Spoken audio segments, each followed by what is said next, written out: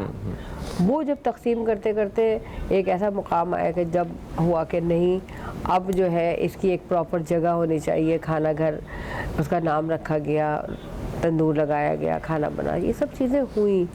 جب وہ ہو رہی تھی تو اس وقت بھی ہم دو ہی کھڑے ہوئے تھے، لیکن جب آہستہ آہستہ لوگوں کو پتہ چلا کہ ایسا کوئی کام ہو رہا ہے ہمارے شہر میں، تو لوگوں نے آ کے میری حوصلہ افزائی بھی کی اور میرا ساتھ دینے کا وعدہ بھی کیا کہ بھائی، میں نے ان سے یہ کہا کہ مجھے کچھ ایسا نہیں چاہیے، مجھے ایک مٹھی آٹا دیجیے آپ لوگ، ایک مٹھی آٹے سے ایک روٹی بنے گی، ایک غریب کو چلی جائے گی، نہ دینے میں کوئی پریشانی نہ لینے میں کوئی تکلیف ہے۔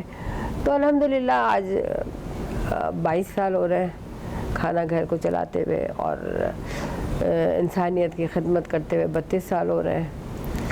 تو بہرحال لوگوں کا بہت عزت دینا، کیونکہ خاتون کا ہمارے معاشرے میں باہر نکلنا، کام کرنا، اور پھر اس نوعیت کا جو بہت غریب بستیوں میں ہو وہاں اپنے آپ کو، تو ہم نے تو اپنے وہاں رکھ دیا تھا، لیکن لوگ آئے، اچھے لوگ آئے، انہوں نے ہمیں سپورٹ کیا۔ آج جو ہم جہاں کھڑے وہ لوگوں کی مدد سے ہی ہے نا۔ ہم تو کہتے ہیں کہ سب مل جاؤ، کسی کی طرف بھی نہیں دیکھو، عام پاکستانی ایک پلیٹ فارم پہ کھڑا ہو کر اپنے غریب بہن بھائیوں کے کھانے کا انتظام کرتے ہیں۔ اس سے بڑی اللہ کو راضی کرنے کی اور کوئی راستہ ہی نہیں ہے۔ بے شک بے شک ایسا شکایت۔ اچھا، رضاکار جو ہیں کیا وہ بھی آپ کے پاس آتے ہیں؟ دیکھیں، یونیورسٹی کے بچے بہت آتے ہیں۔ اچھا، ہاں، ان کو اسائنمنٹ دے دیتے ہیں وہاں کے ٹیچرز کہ بھائی جائیے کھانا گھر پر ایک رپورٹ تیار کیجیے۔ تو یہ کہ کراچی یونیورسٹی ہے، دوسرے یونیورسٹیز ہیں، ان سے بچے آتے ہیں، آ کر یہاں بیٹھتے ہیں، پھر کہتے ہیں، سب سے زیادہ دلچسپی لیتے ہیں کہ ہم کھانا دیں گے، تقسیم ہم کریں گے۔ ہاں، اچھا، تو الحمدللہ آتے ہیں، خوش ہو کر جاتے ہیں۔ میں ان کو ایک بات ہی کہتی ہوں کہ دیکھو، ابھی زندگی کی شروعات ہے نا آپ لوگوں کی، ہم تو اپنا وقت گزار چکے، آپ کی شروعات ہے، ابھی سے دینے کا عمل کریں، ابھی سے آپ اچھے کاموں کا آغاز کریں، آپ اپنا کردار بنائیں، اپنے اعمال کو بہتر سے بہتر بنانے کی کوشش کریں۔ دیکھیں، دنیا میں تو ہم آتے اور پھنس جاتے کہ بھائی یہ بھی کرنا ہے، بچوں کا بھی کرنا ہے، ان کی بھی پڑھائی، ان کی لکھائی، ہم سارا وقت گزار دیتے ہیں، لیکن جب آخری وقت آتا ہے تو اس وقت ہمیں اپنے تمام زندگی کا احاطہ کرنے کا موقع، ہم بستر پر ہوتے ہیں اس وقت، ہم اس وقت احاطہ کر رہے ہوتے ہیں کہ ہم نے دنیا میں کیا کیا۔ ہاں بالکل ایسا ہم انسان کی فطرت ہے کہ وہ سمجھتا ہے کہ وہ ہمیشہ اسی طرح مضبوط رہنے والا ہے، اسی طرح جوان رہنے والا ہے، اسی طرح امیر رہنے والا ہے۔ انسان کو ایسا ہی لگتا ہے، وہ سوچتا ہے، سمجھتا ہے، لیکن ایسا ہے نہیں۔ ہاں، اور آپ کے پاس آپ دولت بہت ساری اکٹھی کر بھی لی ہوگی آپ نے، مگر صحت کے اعتبار سے آپ امیر نہیں رہتے ہیں۔ وہ تو آپ کو صحت کے حوالے سے تو غربت دیکھنی ہی پڑتی ہے زندگی میں آپ کو۔ پھر اسی لیے دعا کرنی چاہیے کہ اللہ تعالیٰ آخری وقت تک ہاتھ پاؤں چلتے رہے، بالکل ایسا اپنے نیک مقصد کے لیے ہماری زندگیوں کو استعمال کرتا رہے۔ اللہ تو ہم سے راضی رہے، ہماری تمام چیزوں کو تو جانتا ہے، ہماری نیتوں کو جانتا ہے، ہر چیز کو جانتا ہے۔ تو ظاہر ہے کہ جب میں ایک ناچیز سی عورت جس کی کوئی حیثیت نہیں ہے، وہ بھلے سے اپنی زندگی میں اب 6000 افراد کو کھانا کھلا رہی ہیں، تو جو یہ بڑے بڑے دعوے کرنے والے لوگ ہیں، جو بڑی بڑی باتیں کرنے والے لوگ ہیں، وہ اگر ایک قدم بھی آگے بڑھا لیں تو ہمارے ملک سے 50% غربت کا خاتمہ ہو سکتا ہے، اگر صرف ایک قدم بڑھانے میں 10 قدم بڑھا لیے تو۔ واہ، اچھا پروین جی، مجھے یہ بتائیے کہ جو اس وقت ہمیں مائیں دیکھ رہی ہیں اس وقت، یا جو والدین ہمیں اس وقت پروگرام دیکھ رہے ہیں، ان کو آپ کیا کہنا چاہیں گی کہ وہ اپنے بچوں کی تربیت میں وہ کون سی بات یا ایسی کون سی چیز شامل کریں کہ جس سے وہ ان کے اندر انسانیت کی خدمت کا جذبہ جو ہے نا وہ پیدا ہو، یا وہ بیج بو سکیں؟ دیکھیں، بات ساری یہ کہ یہ چیزیں بچہ گھر سے ہی سیکھتا ہے۔ میں نے اپنے والدین کو، اپنے رشتہ داروں، اپنے محلے داروں اور اپنے دوست احباب